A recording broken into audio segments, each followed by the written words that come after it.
Souvent, il y a cet amalgame qui est fait entre autonomie et survivalisme. L'autonomie, c'est pas l'isolement ou le manque de joie. Il ne peut y avoir autonomie qu'en collectif.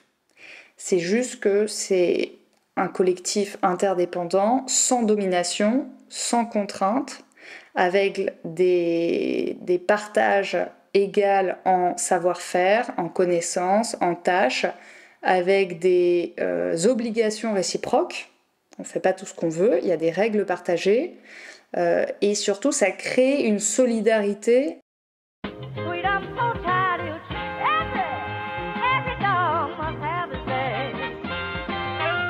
Bonjour, vous écoutez le PandaCast, le podcast des Pandarous, petit média qui, dans un monde qui ne tourne pas tout à fait rond, prouve que d'autres histoires sont possibles. Hélène Ponflot. Bonjour Thibaut. Hélène, tu es la fondatrice d'un collectif qui s'appelle Edeni, qui est une référence en matière de formation, de sensibilisation, de passage à l'action dans le domaine de la transition écologique et solidaire. On s'est rencontrés pour la première fois il y a 5 ans, en 2018, dans un contexte particulier où on venait de prendre conscience un peu tous collectivement qu'il y avait une crise écologique. Avec 5 ans de recul, aujourd'hui, la première question que j'ai envie de te poser, c'est comment ça va et comment tu sens la période ? Merci de la poser, parce que déjà c'est une question où en Occident, souvent on enchaîne direct, qu'est-ce que tu fais en ce moment, quelles sont tes activités, et on est plus sur l'action que l'être. Et c'est une période où j'ai l'impression on est tellement empêtré dans cette civilisation industrielle où on voit bien qu'en fait il n'y a aucune issue de secours. On est un peu comme des rats dans un labyrinthe sans issue, que d'un côté, on attend l'effondrement en se disant vivement que tout pète pour qu'on puisse repartir sur des basses scènes. Et de l'autre côté, on ne peut vraisemblablement pas espérer ça parce qu'on sait qu'il y aura, que ça viendra avec son lot de souffrances, de guerre des ressources dont on commence à voir déjà poindre son nez avec le problème de l'eau. Donc évidemment que personne ne peut totalement espérer ce qui va accompagner quelque part ces moments où tout le monde va tirer de plus en plus la couverture à soi. C'est pour ça que je suis très partagée entre des moments, alors c'est pas d'éco-anxiété, je sais qu'il y a un peu tout un débat sur l'utilisation sémantique des mots en disant ah mais l'anxiété ça peut paralyser, etc. Alors que pas du tout, ça peut être totalement source d'action et de lucidité. Néanmoins, c'est vrai qu'il y a une partie de peur, de révolte, mais sans savoir comment la tourner. On a été un peu anesthésié, on a peur de la violence parce qu'on la voit déjà tellement présente très concrètement dans des guerres, et c'est une des actualités les plus terribles du moment, ou dans des viols, dans des faits innommables de cette société, civilisation et des hommes. Et de l'autre côté, on a beaucoup d'espoir et beaucoup de joie et beaucoup d'envie de construire quelque chose autre. Et je trouve que par rapport à des personnes qui disent oui, bon, beaucoup d'écolos, vous voulez retourner en arrière, des ermites à la bougie, mais pas du tout, parce que tout ce qu'on a appris sur l'autre, grâce au voyage, grâce à la mondialisation, qui a aussi eu son lot d'interdépendance plus on va dire, et apporter beaucoup de choses positives, et notamment la communication non violente, l'intelligence collective, des lectures, des réflexions de plus en plus fournies, agréables, intéressantes. Donc il y a toute une émulation intellectuelle et très concrète, matérialiste dans la permaculture, dans des cercles de parole, etc., qui sont extrêmement agréables, enthousiasmantes. Et de l'autre côté, on se sent extrêmement impuissant par rapport à ce qui est en train de se passer, ou plutôt ce qui ne se passe pas, c'est-à-dire l'inertie qui continue. Oui, parce que je disais en introduction, en 2018, je faisais partie de ceux qui découvraient l'ampleur de la crise écologique, et on s'est dit, avec la démission de Nicolas Hulot, les rapports du GIEC, les appels scientifiques, les marches pour le climat, etc., on s'est dit, ça y est, cette fois c'est parti, on va voir ce qu'on va voir. Maintenant qu'on sait, on va forcément passer à l'action. Et 5 ans après, force est de constater que le compte n'y est pas. Enfin, je sais pas quelle analyse t'en fais. Ah non, tout à fait, mais en fait, moi j'ai beaucoup étudié l'histoire, l'anthropologie, l'histoire des luttes, etc. Il y a beaucoup d'ouvrages absolument passionnants aux éditions Libres, par exemple, ou aux éditions La Lenteur, comme Terre et Liberté d'Aurélien Berland. Et en réalité, on s'aperçoit que cette opposition entre une volonté de peuple autochtone ou de paysans d'avoir son autonomie simple, sobre, joyeuse, versus une expansion colonisatrice que l'homme a toujours eue depuis les débuts de l'agriculture, la création des États, etc. Bah, c'est quelque chose qui est vraiment très puissant, très ancré dans notre civilisation. Et ça fait très longtemps qu'il y a eu des penseurs qui ont déjà sonné l'alarme. Par exemple, les Naturiens au XIXe siècle, les guerres des Ludites aussi, qui étaient des révoltes contre les machines industrielles extrêmement polluantes et déshumanisantes. On a eu par exemple aussi des penseurs comme Charbonneau dans les années 70 et d'autres qui ont, ou Vandana Shiva, qui parlent de ça depuis déjà des dizaines et des dizaines d'années. Et en réalité, le savoir, je pense qu'il était déjà là. C'est juste que chaque génération le redécouvre un petit peu. Alors, bon, de plus en plus tôt, heureusement, il y a des lycéens qui aujourd'hui sont déjà très au fait de la question, ce qui n'était pas forcément notre cas dans notre génération. Mais je pense pas que ça puisse changer par le haut. Je pense pas que c'est une question de... Enfin, en tout cas, l'histoire nous montre que les dominants savent très bien ce qu'ils font. Ils sont au courant que l'esclavagisme, c'est pas éthique et qu'il n'y a pas de différence de cerveau entre les hommes et les femmes.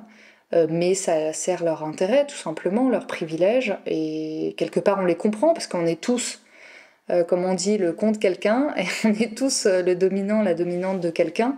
Et simplement, tant qu'on n'est pas mis face à nos responsabilités, de dire non, alors là maintenant on s'arrête tout de suite, on remet carte sur table et avec une sorte de... Alors, pas forcément de coercition, moi je suis pas en faveur de la coercition ou dictature verte, parce que l'histoire, encore une fois, hein, a prouvé qu'il n'y a aucune dictature qui, même dans sa réflexion préalable, aussi vertueuse fût-elle, dans les faits concrètement, le pouvoir corrompt. Et donc toute dictature, même préalablement pétrie de bonnes intentions, finit par se transformer en quelque chose d'extrêmement moche, de dominateur, etc. Donc je crois beaucoup plus au fait d'abandonner l'État et de se reconcentrer sur un échelon beaucoup plus local. Et étonnamment, parce que j'accompagne des individus mais aussi des entreprises avec Edeni, et en fait moi je suis pas contre l'entreprise, parce que l'entreprise ça peut être un échelon de gouvernement local, si c'est une entreprise vraiment ancrée dans son territoire, comme peut l'être une coopérative, une boulangerie, etc. Et il y a le fameux mouvement qui a été beaucoup étudié en sociologie de Nimbai, Not in my backyard, c'est-à-dire on est toujours attaché à ce qui nous touche, ce qui est dans notre jardin. On n'a pas envie d'avoir une centrale nucléaire dans son jardin ou des déchets, etc. Et bah si on ne prend des décisions que pour quelque part son jardin étendu, hein, admettons à l'échelle d'un grand village ou même d'un département, eh bien là on pourra retrouver cette conscience commune, ce bon sens, cette préoccupation du vivant et de la nature qu'on perd dès qu'on passe à un échelon beaucoup plus important et où reviennent des considérations. Ah mais on n'a pas le choix, c'est économique. Ah bah bien, faut bien le faire quelque part. Bah non en fait, si c'est chez toi, tu vas trouver une manière de le faire différemment. Donc ce que j'entends là, et ce que je découvre, mais j'en suis pas surpris, c'est que tu crois beaucoup à la puissance des territoires, du local. Il y a aussi autre chose dans laquelle tu crois, et je l'ai découvert récemment aussi, c'est en l'autonomie. Mm. Est-ce que tu veux me dire un mot là-dessus? Ou est-ce que je peux avoir une question plus précise? Je sais que par exemple, tu as racheté une maison que tu es en train de rénover et Exactement. que peut-être que c'est ça qui t'a fait te centrer ou c'était le préalable à l'achat sur le volet autonomie et ancrage dans un territoire. Alors, je préfère commencer par un préalable qui me paraît important parce que souvent il y a cet amalgame qui est fait entre autonomie et survivalisme. L'autonomie, c'est pas l'isolement ou le manque de joie. Il ne peut y avoir autonomie qu'en collectif. C'est juste que c'est un collectif interdépendant, sans domination, sans contrainte, avec des partages égaux en savoir-faire, en connaissances, en tâches, avec des obligations réciproques. On ne fait pas tout ce qu'on veut, il y a des règles partagées. Et surtout, ça crée une solidarité interdépendante qui libère quelque part de toute la domination impersonnelle qu'on aurait avec typiquement des enfants qui sont dans les mines de coltan, mais on les voit pas, on n'est pas directement, on s'en lave les mains quelque part. Donc le fait de pouvoir être autonome sur son territoire en collectif, ça rend les relations beaucoup plus apaisées, parce qu'on sait qui fait quoi, on s'entraide, tout le monde quelque part met la main à la pâte, et ça permet d'être beaucoup plus joyeux, de faire de super choses d'entraide, et c'est un peu l'expérience que j'ai sur cette éco-rénovation de mon habitat, où on a récupéré une vieille ferme de 1840 qui était vraiment quasiment un squat abandonné. Petit à petit, on a découvert comment on pouvait tailler nous-mêmes et poser des vieux pavés inégaux qui étaient sur le terrain, plutôt que de couler du béton qui est extrêmement polluant. Alors, on a quand même dû mettre du béton à certains endroits, mais on a essayé de limiter, comme à chaque fois, en faisant avec ce qu'on trouvait en ressources locales, faire de la récup. Et forcément, quand on fait de la récup, on découvre son territoire, on découvre ses voisins qui nous aident, qui nous passent un boulon, qui nous prêtent une machine. On a découvert un artisan absolument génialissime qui nous a beaucoup aidé, qui nous a appris des choses. On a pu faire notre clôture absolument tout seul. Là, on est en train de commencer le jardin potager et la forêt jardin en permaculture. Donc voilà, petit à petit, on crée de nos mains et ça nous rend beaucoup plus fiers déjà. On sait qu'on peut être utile, qu'on peut faire des choses de nos 10 doigts. Et ça nous rend humbles aussi par rapport au temps que ça prend, à la matière. Et puis, ça nous rend, encore une fois, plus autonomes en collectif. Par exemple, moi, je fais pas mon pain, mais j'ai découvert une boulangerie qui est toute proche, avec laquelle on peut échanger des services. Et petit à petit, comme ça, on peut se créer une sorte de tribu autonome, autogérée sur un territoire. Alors malheureusement, cette utopie, elle sera jamais réalisée totalement dans notre société industrielle. Parce qu'on doit payer des impôts, on est biberonné à outrance à la technologie et on en a besoin pour vivre dans cette société. On ne fait pas sécession avec nos semblables et avec nos générations. Moi-même, avec Edeni, j'ai besoin des réseaux sociaux pour pouvoir parler comme toi aujourd'hui avec le podcast. Et c'est pas grave. Il faut juste reconnaître que c'est important de pouvoir le dénoncer. Parce que quoi de plus horrible que d'utiliser quelque chose de néfaste sans reconnaître que c'est néfaste. C'est quand même la moindre des choses. Il y avait ce magnifique ouvrage qui parlait des sociétés esclavagistes aux États-Unis et qu'en fait les impôts participaient à la société esclavagiste, mais la moindre des choses, c'est de reconnaître, d'essayer de s'y faire opposition et de dénoncer cet état-là. Aujourd'hui, c'est pareil, on peut très bien utiliser les réseaux sociaux et les dénoncer.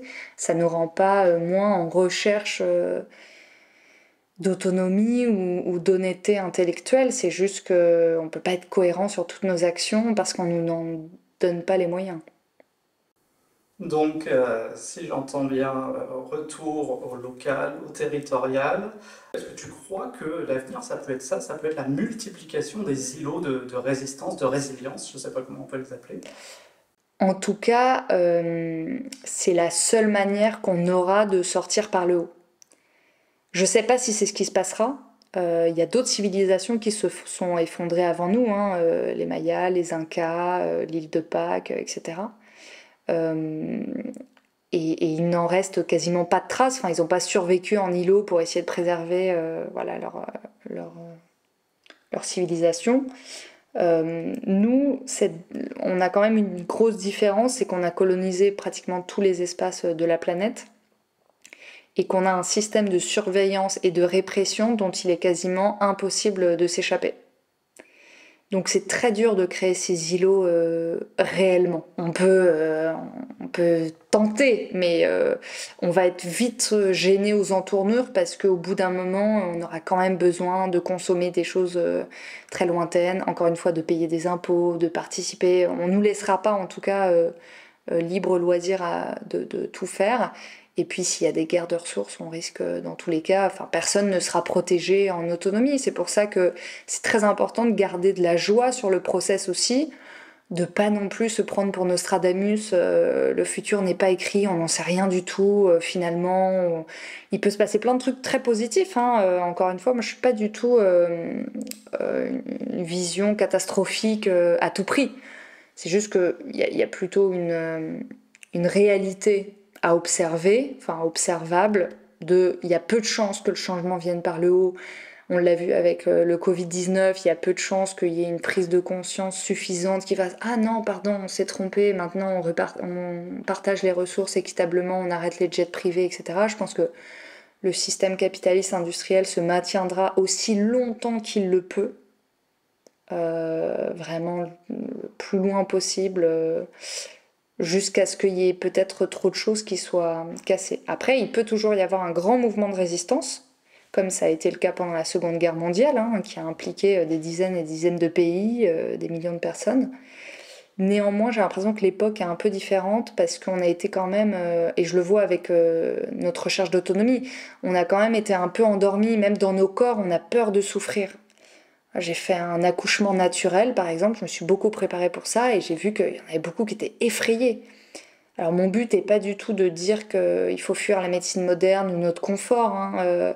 C'est juste que parfois on fuit trop l'effort en se disant que ça va forcément être une souffrance alors que la douleur n'est pas forcément de la souffrance.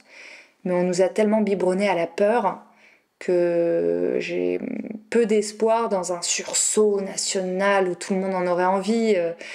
Après, c'est peut-être dû à mon métier aussi. C'est-à-dire que en même temps, je vis dans une bulle, et ce podcast, je pense que tous ceux qui nous écoutent, nous sommes dans une micro-bulle écolo, et en même temps, j'accompagne aussi beaucoup de publics et d'entreprises, mais qui sont à des milliers d'années-lumière de ça. Enfin, la dernière fois, j'organisais un séminaire pour une centaine de personnes et 90% de la population avait moins de 30 ans, c'était des jeunes.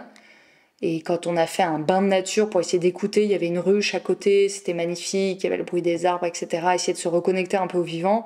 Bon, il y en a un qui a commencé à péter, l'autre à rôter, dire vas-y, quand est-ce qu'on mange des burgers, je commence à être mal parce qu'on a mangé végétarien à midi. Et ça a été ça toute la journée, en écoutant TikTok dans les oreilles pendant les confs.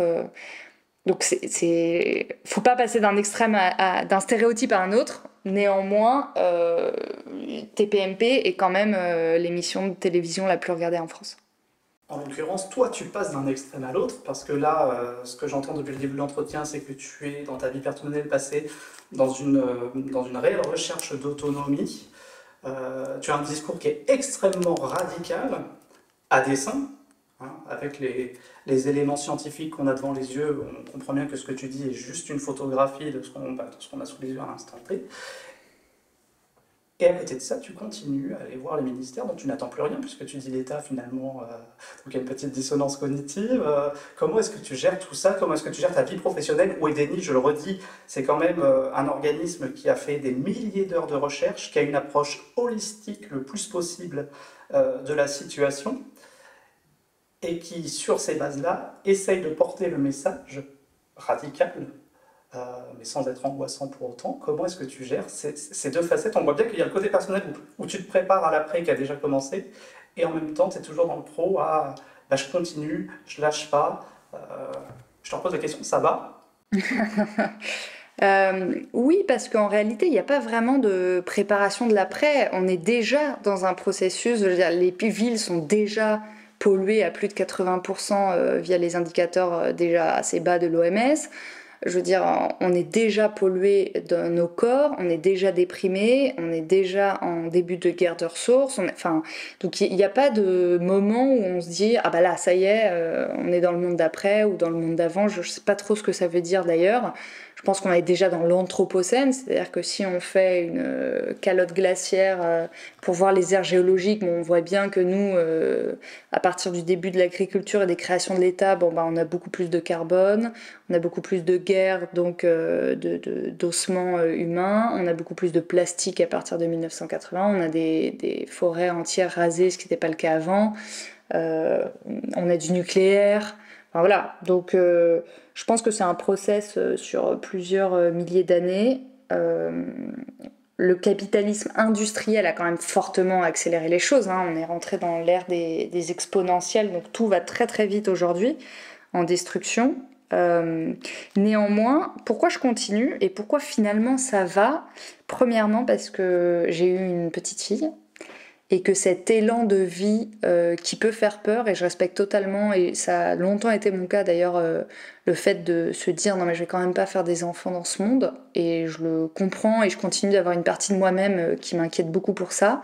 Et de l'autre côté, avant de nous couper d'un élan de vie, de cette joie d'enfanter et d'élever des enfants, il y a beaucoup d'autres choses qu'on peut abandonner avant, hein. Les smartphones, l'eau chaude, voilà, tout ça c'est pas grave, mais on va quand même pas s'empêcher de voir le miracle de la vie, parce que sinon quel est le sens de notre présence sur Terre? Et du coup ça m'apporte beaucoup beaucoup de joie, sincèrement, beaucoup d'enthousiasme, de revoir l'innocence quelque part, d'oublier un petit peu toutes ces horreurs dont on parle, sans être dans le déni. Et de l'autre côté, il y a aussi beaucoup d'adultes que je trouve extraordinaires, hein. Moi, j'ai jamais été pour me dire on concentre tout sur les prochaines générations. Non, non, ce sera trop tard. En fait, tout le monde est intéressant, tout le monde a des choses à nous apprendre. Je reste très humble aussi sur mes certitudes qui sont très précaires, et j'en ai pas beaucoup d'ailleurs. Et à chaque fois que je vais, mais même dans un ministère, on a accompagné Bercy. Et on a eu des personnes, c'est pas beaucoup, hein, sur peut-être les 150 000 agents qu'on visait, il y en a peut-être 15 000 qui sont venus nous écouter, et il y en a peut-être une centaine qui ont vraiment été bouleversés, et où ça continue de cogiter. Il y aura peut-être un avant et un après nos interventions. Mais rien que pour ça, sincèrement, par exemple, j'ai rencontré une directrice RSE d'un grand groupe bancaire, vraiment qui fait partie des méchants de l'axe du mal au niveau écolo, mais qui est une militante mais extraordinaire, on est tous pareils, quoi. On suit tous les règles d'un jeu qu'on n'a pas du tout choisi, où on n'est pas les dominants, où on a des dettes, on a un prêt à rembourser, on a une inertie. Encore une fois, on peut pas non plus totalement s'extraire de cette société. Donc, et c'est pas souhaitable, parce que sinon on les laisse gagner. Donc on fait comme on peut, et je trouverais ça injuste d'abandonner les villes, d'abandonner les gens dans les entreprises, etc., en disant je revis uniquement repliée sur ma petite utopie. En tout cas, moi, c'est pas ma voie, et je trouve beaucoup de bonheur à rencontrer des personnes. C'est épuisant parce que pour 100 personnes formées, il y en a peut-être que 10 qui vont vraiment agir. Mais ce sera peut-être 10 qui auront une action déterminante dans une action de résistance plus tard. Dans tout mouvement de résistance, il y a 90% de personnes qui sont en soutien, 10% de personnes actives et 2% seulement sur le front visible. Donc j'espère que j'aurai contribué à accompagner peut-être ces 90%. J'en suis la preuve. Bah, j'en suis très... Et bah voilà, et bah ça, tu vois, c'est ma joie. Et je parle aussi au nom de Léa qui n'est pas là aujourd'hui, mais je suis sûr que c'est le cas pour elle aussi. Comme d'habitude avec toi, il y a 1000 questions que j'ai envie de te poser, mais on arrive à la fin de l'entretien. On postule chez les Pandarous que, enfin c'est pas nous, hein, on entend les gens qui nous paraissent intelligents et réfléchis dire qu'on est dans une période un peu de clair-obscur comme dans les années 30, et que l'enjeu c'est Mathieu Baudin de l'Institut des Futurs Souhaitables qui me le disait la semaine dernière, il y a 2 semaines, c'est la métamorphose avant le chaos. Donc je ne vais pas te faire aller sur ce terrain-là. En revanche, ce dont je suis à peu près sûr, c'est que ce qui va faire la différence si on rentre dans une crise, c'est comment on y rentre, dans quel état d'esprit. Est-ce que tu as des clés à nous donner, des petits conseils? C'est une lourde question que je te renvoie, mais je sais que tu es capable d'y répondre.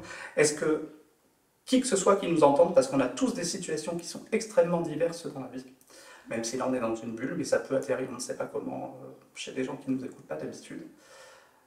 C'est quoi tes conseils? Alors j'en ai un qui je sais pas de qui il vient ou d'où cette idée m'a paru être une idée structurante de ma compréhension du monde, mais c'est vraiment le mot de justesse. Il n'y a pas une émotion clé, c'est faux de dire il faut absolument faire les petits colibris, apporter une vision cuicui positive aux gens parce que sinon ça leur fait peur, c'est pas vrai. Faut pas non plus que faire peur, faut pas non plus que générer de la colère ou de la frustration. En fait, c'est l'émotion avec laquelle on est actuellement et qui nous donne envie de nous mouvoir, et ben il faut la cultiver. Il y a des personnes qui sont bien moins privilégiées que moi, qui sont par exemple en situation d'être victimes du racisme systémique, qui vont avoir la rage. Et ben ils vont rentrer dans cette révolution, dans cette résistance avec la rage, et c'est très bien.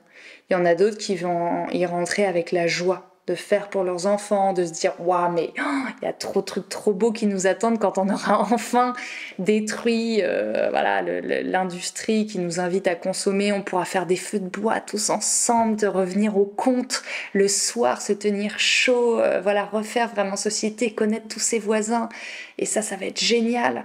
Il y en a d'autres qui vont avoir la peur et se dire ok, il faut absolument que je fasse quelque chose parce qu'il est hors de question que mes enfants ou moi-même ne vivent quelque chose de terrible. Voilà. Donc je pense qu'il y a une multitude d'émotions et que c'est important de juste d'écouter ce qui nous parle, nous, et surtout de rester tout le temps juste. En ce moment, il y a beaucoup de débats sur on change les mots, on doit être dans le politiquement correct, on s'invente de nouvelles réalités, un peu comme dit Trump, voilà. Ou des safe places en permanence. C'est très bien d'être plus inclusif et effectivement de respecter autrui, mais attention à pas essayer de vivre chacun dans une bulle de déni en disant ah bah non, moi trigger warning, je veux pas entendre parler de ça, ou je veux pas entendre parler de ça, c'est trop dur pour moi.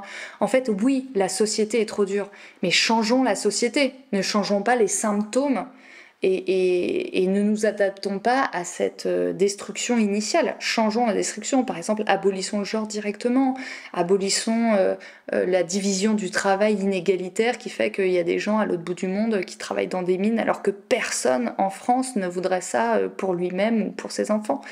Donc ça, je pense que ça me paraît une idée assez structurante de garder sa justesse et de se dire ok, en fait, si j'oublie le surmoi social, qu'est-ce que je pense au fond de moi-même qui est éthique. Et je pense que ça peut nous donner la force vraiment de s'engager à faire quelque chose de bien et dont on sera fier. Et au commencement était l'action, et tu le confirmes, faire, ne serait-ce que faire, même dans une période qui est un petit peu difficile, ça procure de la joie, ça fait du bien. Exactement. Avant-dernière question, Hélène, est-ce qu'il y a quelque chose qu'on n'aurait pas abordé qui te semblerait pertinent d'aborder, ou est-ce qu'il y a un message que tu aimerais faire passer ? Eh bien, peut-être revenir sur cette notion de liberté. On a dans notre civilisation un prisme biaisé de la liberté où on a l'impression qu'elle est forcément la délivrance des tâches pénibles du quotidien, de faire la vaisselle, nettoyer ses toilettes, planter, cultiver, etc. Mais en fait, on ne se délivre pas de ça quand on achète un petit gadget ou quand on emploie quelqu'un pour le faire. On contraint d'autres à faire pour nous. Et la vraie liberté, c'est justement l'autonomie, de ne pas avoir à contraindre quelqu'un d'autre, mais d'être capable de faire soi-même, ou en interdépendance, en collectif, bien sûr, on ne va pas tout faire soi-même, mais à une échelle, ou en tout cas où on sait qui fait quoi, et comment il le fait, et donc de manière plus éthique. Et ça, je pense que cette idée de libération est égale à l'autonomie, c'est très très fort parce qu'on parle beaucoup de liberté. Depuis le Covid, on en a parlé, ah mais c'est ma liberté de choix de me vacciner ou non, etc. Et on pense peu en termes d'autonomie. En fait, la liberté des uns s'arrête là où commence celle des autres. Donc si toi, ta liberté, c'est de consommer beaucoup de médicaments, eh ben, il y en aura moins pour les autres. Et puis ça implique une industrie lourde, ça implique des essais non éthiques, ça porte une histoire, tout ça.